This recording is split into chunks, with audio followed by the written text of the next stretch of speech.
வணக்கம்.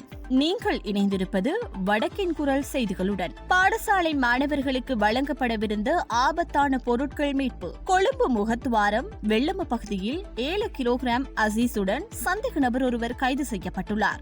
கொழும்பு வடக்கு பிரிவு குற்றப்புலனாய்வு பிரிவிற்கு கிடைத்த தகவலின்படி நேற்று அப்பகுதியில் மேற்கொள்ளப்பட்ட சோதனையின் போதே இந்த சந்தேக நபர் கைது செய்யப்பட்டுள்ளார். மேலும் பாடசாலை மாணவர்களுக்கு விற்பனை செய்ய வைத்திருந்த 1000க்கும் மேற்பட்ட போதை மாத்திரைகள், 9 கிலோகிராம் அசீஸ் மற்றும் 750 கிராம் கேரள கஞ்சா ஆகியன பறிமுதல் செய்யப்பட்டன. போதைப் பொருளின் மொத்த பெறுமதி 175 மில்லியன் ரூபாய் என காவல்துறையினர் தெரிவித்தனர். மேலும் சந்தேக நபர் தடுப்பு காவலில் வைத்து விசாரணைக்குட்படுத்தப்பட்டு வருவதாக தெரியவந்துள்ளது. யாழில் மண்வெட்டியால் தாக்கப்பட்டு குடும்பஸ்தர் ஒருவர் உயிரிழப்பு. யாழ்ப்பாணம் அணிச்சங்குளம் பகுதியில் உணவருந்திக் கொண்டிருந்த போது மண்வெட்டியால் தாக்கப்பட்ட சம்பவத்தில் யாழ் போதனா வைத்தியசாலையில் அனுமதிக்கப்பட்டிருந்த குடும்பஸ்தர் ஒருவர் சிகிச்சை பலனின்றி உயிரிழந்துள்ளார். இவ்வாறு உயிரிழந்தவர் செல்வபுரம் வடக்கு வவுனிக்குளத்தை சேர்ந்த கதிரவேற்பிள்ளை கண்ணதாசன் என்று 3 பிள்ளைகளின் தந்தையாவார். அணிச்சம்குளத்தில் உள்ள பாடசாலையொன்றில் காவலாளியாக உள்ள மேற்படி நபர் கடந்த மாதம் 10ஆம் திகதி 3 பேருக்கு உணவெடுத்துக் கொண்டு சென்று அப்பகுதியில் உள்ள வீடு ஒன்றில் மூவரும் உணவருந்தியுள்ளனர். இதன்போது ஏற்பட்ட கருத்து முரண்பாட்டில் மூவரில் ஒருவர் மண்வெட்டியால் மேற்படி நபரை தாக்கியுள்ளார். இதில் அவர் படுகாயமடைந்தார். அதனையடுத்து தாக்கிய நபர் நெட்டங்கண்டால் போலீசில் சரணடைந்தார். மற்றையவர் ஓடி ஒளிந்துள்ளார். இதில் படுகாயமடைந்தவர் மல்லாவி வைத்தியசாலையில் அனுமதிக்கப்பட்டு பின்னர் கிளிநொச்சி வைத்தியசாலைக்கு மாற்றப்பட்டு பின்னர் மேலதிக சிகிச்சைக்காக யாழ் போதனா வைத்தியசாலைக்கு மாற்றப்பட்டு இருந்த நிலையில் நேற்று காலை சிகிச்சை பலனின்றி உயிரிழந்துள்ளார்.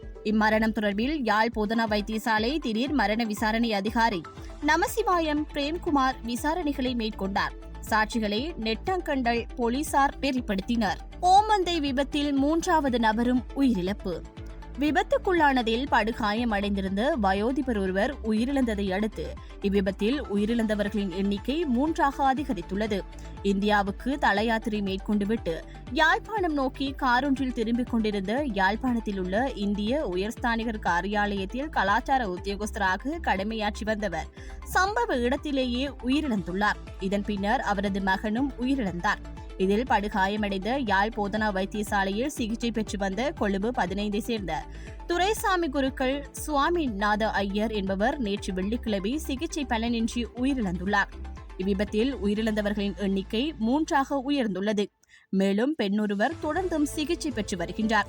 இம்மரணம் தொடர்பில் யாழ் போதனா வைத்தியசாலை திடீர் மரண விசாரணை அதிகாரி நமசிவாயம் பிரேம்குமார் விசாரணைகளை மேற்கொண்டார்.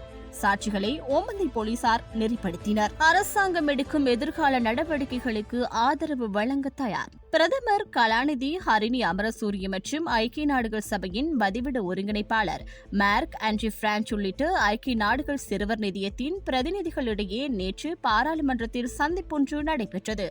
ஐக்கிய நாடுகள் சபையின் சிறுவர் நிதியத்தால் வழங்கப்பட்டுள்ள திட்ட முன்மொழிவுகள் தொடர்பான எதிர்கால வேலை திட்டங்கள் குறித்து இதன்போது கலந்துரையாடப்பட்டது. சிறுவர் துஷ்பிரயோகம் தொடர்பான குழுவில் அறிக்கை தொடர்பான அரசாங்கம் எடுக்கும் எதிர்கால நடவடிக்கைகளுக்கு முக்கிய ஐக்கிய நாடுகள் சபையின் சிறுவர் நிதியத்திலிருந்து உதவி வழங்க தயாராக இருப்பதாக யுனிசெஃப் பிரதிநிதிகள் இதன்போது வலியுறுத்தினர்.